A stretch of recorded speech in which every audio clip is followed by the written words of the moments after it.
ଶ୍ରୀମା ଗଳ୍ପଶ୍ରୀ ପୁସ୍ତକରୁ ଆଜି ଆଉ ଗୋଟିଏ ସୁନ୍ଦର ଗଳ୍ପ ଆମ ସମସ୍ତଙ୍କ ପାଇଁ। ଗଳ୍ପଟିର ନାମ ହେଉଛି ପ୍ରଫୁଲ୍ଲତା।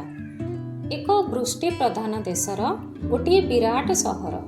ଦିନେ ଉପରବେଳା ସେଠାରେ 7-8ଟି ଗାଡ଼ିରେ ବାଳକ ବାଳିକାମାନେ ଭରି ଯାଇଥିବାର ମୁଁ ଦେଖିଲି।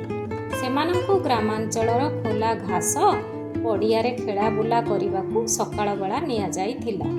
କିନ୍ତୁ ଦୁର୍ଯୋଗବଶତଃ ଖରାପ ପାଗ ଯୋଗୁଁ ସେମାନେ ବର୍ଷା ମଧ୍ୟ ଦେଇ ବାଧ୍ୟ ହୋଇ ଖୁବ୍ ଶୀଘ୍ର ଫେରି ଆସିଲେ।